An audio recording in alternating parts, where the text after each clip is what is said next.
और अब खास बात इंडिया में खबरें तफसील से। हैदराबाद में वजीर आजम नरेंद्र मोदी के पसमानदा समाज को बीजेपी से जोड़ने के बयान के बाद भारतीय जनता पार्टी ने पसमानदा मुसलमानों को पार्टी से जोड़ने की कोशिशें शुरू कर दी हैं। गुरुग्राम में 3 रोजा तरबियती प्रोग्राम भी किया गया है।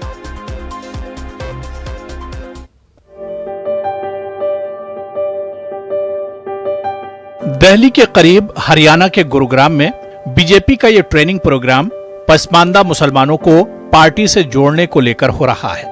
बीजेपी के कौमी अक़लियती मोर्चा की तरफ से हो रहे प्रोग्राम में मरकजी वजीर बराए अक़लियती उमूर स्मृति ईरानी से लेकर हरियाणा के वजीर आला मनोहर लाल खट्टर तक शामिल होने पहुंचे हैं। इस प्रोग्राम की अहमियत को देखते हुए मीडिया को प्रोग्राम से दूर रखा गया था। जराये के मुताबिक अब तक कई कमेटियां बना दी गई हैं और बिहार में अगला बड़ा प्रोग्राम होने वाला है। वहीं इस पूरे मुद्दे पर अक़लियती मोर्चे के सदर जमाल सिद्दीकी का कहना है कि अपोजिशन समाजवादी और बीएसपी समेत दूसरी पार्टियों ने मुसलमानों को बांट कर रखा था और किसी भी ऑर्गेनाइजेशन में पसमानदा मुसलमान नहीं है।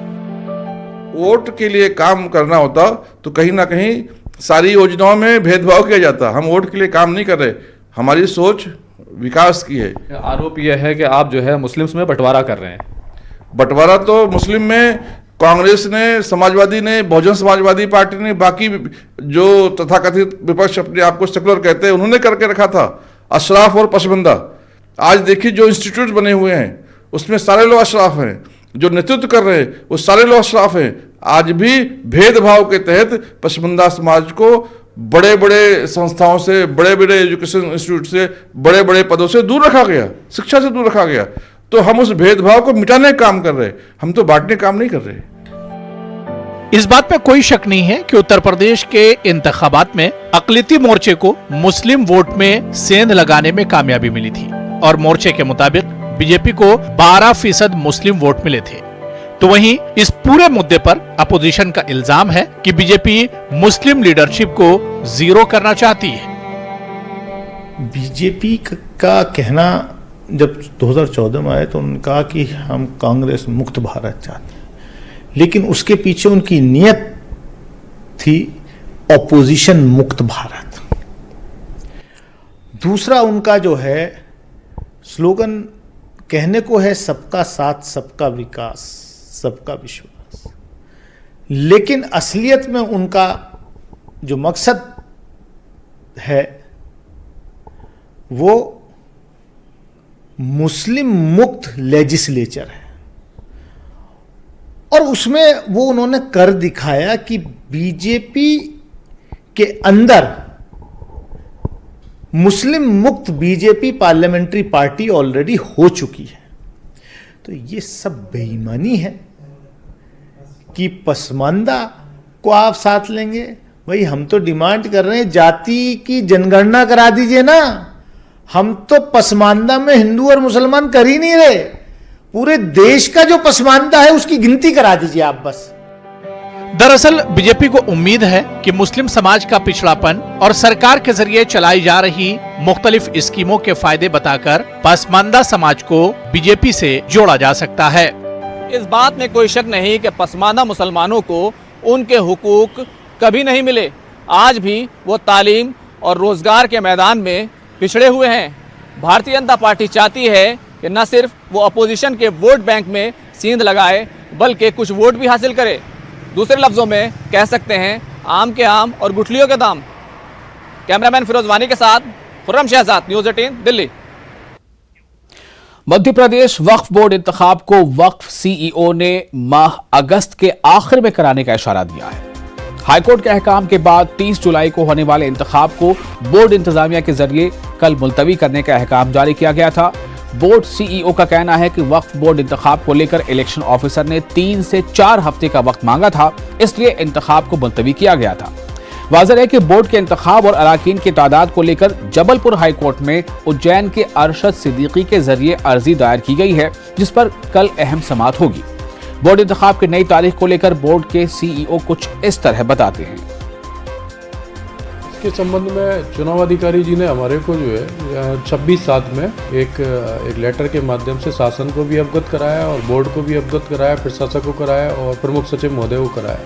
उसी तारतम्य में हमने, चूँकि उन्होंने हमसे 3 से 4 सप्ताह का समय मांगा है, उसी के रिगार्डिंग हम लोगों ने इसको अभी वर्तमान में जो चुनाव होने जा रहे थे 30 जुलाई को, उसको हमने स्थगित करते हुए जब तक कि उनका प्रोग्राम हमको नहीं मिल जाएगा तब तक हम आप आधिकारिक रूप से आपको सूचना उपलब्ध करा दी जाएगी।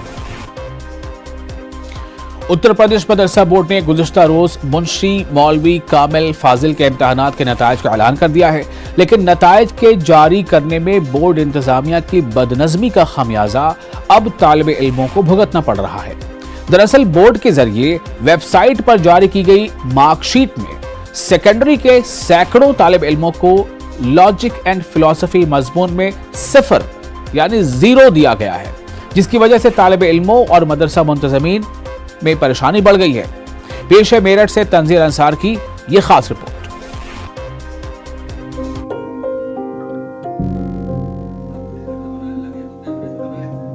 इस साल मदरसा बोर्ड के इम्तिहान में बैठने वाले मदारिस के दीगर तालिब इल्मों की तरह मेरठ के इस्लामिया अरबी मदरसे के तालिब इल्मों को भी नताइज का बेसब्री से इंतजार था, लेकिन वेबसाइट पर नताइज देखने के बाद इनकी खुशी मायूसी में तब्दील हो गई। मदारिस के मुतादिद तालिब इल्म दीगर मज़ामीन में अच्छे नंबरात हासिल होने के बावजूद एक मजमून में 0 मिलने से फेल हो गए हैं। तलबा का कहना है कि इतनी बड़ी तादाद में एक ही मज़ामीन में 0 दिया जाना कॉपी के जांचने पर नंबरों के फीड किए जाने में बोर्ड इंतजामिया की लापरवाही और बदनज़मी जाहिर करता है, जिसका खमियाजा अब तलबा को उठाना पड़ रहा है। मैं मौलवी का एग्ज़ाम दिया था और रिज़ल्ट जो मैं देखा हूँ तो देखकर बहुत तकलीफ़ हुआ है कि इतनी मेहनत, इतनी कोशिश के साथ उसकी तैयारी की, मेहनत की है, और जब एग्ज़ाम का टाइम आया, डेट निकला, फिर एग्ज़ाम देने के लिए पहुँचे बिला नागा, किसी भी पेपर का नागा नहीं किया और सही सही लिखा, और करीब सारे सब्जेक्ट के अंदर सही मार्क्स आए हैं, लेकिन जो एक ख़ास सब्जेक्ट था माकुलात का, उसके अंदर काफ़ी कम नंबर दिया गया है। तो इसे ऐसा लगता है कि जैसे कि हमारे साथ ये गलत किया गया है जानबूझकर। मौलवी सेकेंडरी का पेपर दिया था और उसमें मतलब 0 आ गया है, और बाकी मैंने तैयारी फुल करके गए थे यहाँ से बढ़िया करके उसमें कॉपी में लिखा है, क्योंकि अब अगर हम मतलब दूसरे मतलब डिग्री में मतलब लेना चाहें एडमिशन तो नहीं ले सकते, फिर तो जब 0 है तो कहाँ ले सकते हैं, और जब पास होंगे तो फिर हो ही जाएगा मेरा एडमिशन। किसी के 60 हैं, 65 हैं, हर सब्जेक्ट में इस तरह से नंबर है, और एक सब्जेक्ट में उसको 0 करके फेल कर दिया गया है। तो या तो ये शरारत जो है, जहाँ जिस सेंटर पे काफ़ी जांची गई हैं बच्चों को परेशान करने के लिए, या किस तरह से जो है उनको इस तरह से एक के साथ होता तो चल हम मान सकते हैं, मगर हमारे खुद अपने इदारे के जो है कम से कम 40 से 50 बच्चों का जो अब तक हमने मालूम हुआ है, ये रिज़ल्ट इस तरह से आया है। मदरसा बोर्ड इंतजामिया की लापरवाही का शिकार तालिबे इल्म और मदरसा मुंतजमीन का कहना है कि नताइज के ऐलान और वेबसाइट पर जारी की गई मार्कशीट में खामियों को दुरुस्त कराने के लिए अब दुश्वारियां भी होंगी और वक्त भी ज़ाय होगा। ऐसे में दूसरे दर्जात में दाखिला लेने में ताखीर से परेशानियां पेश आएंगी। जिला स्तर पर जिला अल्पसंख्यक कल्याण अधिकारी के माध्यम से जो है हम ये सारा इसको अटैचमेंट करके लेटर सबमिट करेंगे। अब वो प्रोसीजर वो हो सकता है रजिस्ट्रार मदरसा बोर्ड को भेजें, अब वो उसको संज्ञान में अगर जल्द से जल्द ले लेंगे तो इससे दोस्तों का, मगर एक लंबी प्रक्रिया है और इस पर जो है टाइम ख़राब हो जाएगा, और जो दूसरे बोर्ड दाखिले का समय है दूसरे बोर्ड में वो ख़त्म हो जाएगा। बच्चे जो है मायूस हो जाएंगे, नाउम्मीद हो जाएंगे, और वो जो है तालीम से दूर हट जाएंगे कि इसको जो है संज्ञान में लें, और ये दोबारा से उनको जो है या तो उनकी कॉपी चेक कराएं, और या जो है उनको जो अगर ये फीडिंग में कोई गलती है तो उस जो एजेंसी से बात करके और उनका रिजल्ट जल्द से जल्द दुरुस्त कराएं। हम ये चाहेंगे ज़िम्मेदार जो हजरात हैं इन सब चीज़ों पर गौर करें और हमारे साथ जो इस तरह से व्यवहार किया गया है इस व्यवहार को दुरुस्त करें। और मैं मदरसे के ज़िम्मेदार से कहता हूँ कि मतलब इसमें जो हरकतें हुई हैं उनको ठीक करें, और मुख्यमंत्री से भी कहता हूँ मतलब बोर्ड के जो पेपर हुए हैं उनको भी मतलब ठीक करने की कोशिश।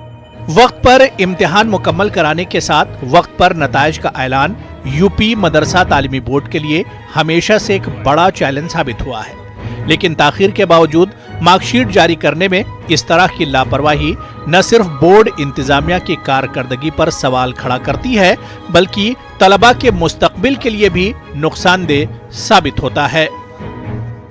न्यूज़ 18 उर्दू के लिए मेरठ से तंजीर अंसार की रिपोर्ट।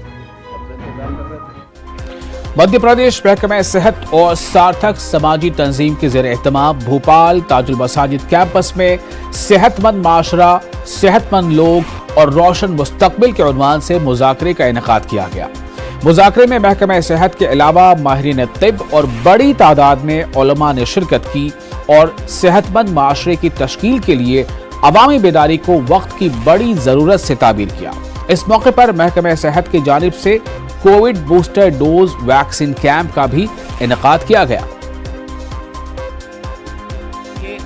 आप तमाम जानते हैं कि इंसान जो दुनिया में आया है, मालिक ने भेजा है, दो चीज़ें दी हैं, एक उसकी रूह है, आत्मा है, और एक जिस्म है। मालिक ने दोनों चीज़ों को भेजकर सिस्टम जमाया है। मालिक ये चाहता है कि हर इंसान की रूह भी ठीक रहे, उसके लिए संदेश दिया गया है मैसेंजरों के ज़रिए, पैगम्बरों के ज़रिए से, और उसका जिस्म भी ठीक रहे, इसके लिए मैसेज दिया गया कि वो अच्छी चीज़ हलाल तय्यब इख्तियार करे, बुराइयों से बचे। और ख़ास तौर से एक बात ये कही गई, हमारे यहाँ पूरा एक नज़रिया दी गया, थिंकिंग दी गई कि अल विक़ायतु खैर मिनल इलाज, जिसको कहते हैं कि prevention is better than cure, कि आदमी ऐसी ज़िंदगी, ऐसा तरीक़ा इख्तियार करे कि बीमारी उसके पास आए ही नहीं। जब बीमारी आती है तो इलाज करना पड़ता है, हम पहले से ही एहतियात कर लें। तो आज जो अभियान चलाया गया है, जो प्रोग्राम किया गया, इसका मकसद ये था कि हम ऐसी जागरूकता, ऐसा जहन बना दें, ऐसी बेदारी पैदा कर दें कि हर इंसान तंदुरुस्त रहे, बीमारी करीब न जाए, और अगर बीमारी आने का कोई अंदेशा ख़तरा है, पहले से उसके लिए एहतियात तदबीर कर ली जाए। तो हम आज इस प्रोग्राम मुनक़िद करने वालों को मुबारकबाद पेश करते हैं और उम्मीद करते हैं और दुआ भी करते हैं मालिक से कि हमारे देश और प्रदेश का एक एक इंसान तंदुरुस्त रहे, स्वस्थ रहे और अच्छा इंसान बनकर यहाँ पर रहे। देखिए, पहली बात तो मैं ये बताना चाह रहा हूँ कि हमारे यहाँ पे आज मदरसे बच्चों से मैं मिला, रूबरू हुआ उनसे, उनकी बहुत नॉलेज अच्छी है। और अभी मैंने उनसे पूछा कि प्रोग्राम के बाद जब इमाम साहब ने आपसे अपील करी prevention is better than cure, तो तुम अब टीका लगवाओगे? कहने हाँ साहब, मैं खाली पेट लगवाऊँगा कि नहीं? तो उसने ये चीज़ पकड़ी। आज हमने बताया था कि खाली पेट नहीं लगाओगे, तो मैंने उससे बोला कि खाली पेट नहीं, आप पहले डिब्बा लीजिए, इसके बाद लगाइए। तो हमारा जो प्रोग्राम था वो मकसद था, आज पूरा हुआ। और मैं शुक्रिया अदा करना चाहता हूँ इम्तियाज़ जी का कि जिन्होंने ये मौका दिया, और इमाम जी ने जो आज मैसेज दिया है, ना केवल भोपाल, मध्य प्रदेश, पूरे देश दुनिया में जाएगा कि प्रिवेंशन इज़ बेटर देन, और रूह की बात करी और जिस्म की बात करी, बहुत ही बेहतरीन उन्होंने एक संवाद स्थापित किया है। और मैं जन जन से यही अपील करूँगा कि आए हम सब मिलकर कोरोना का सफाया करें।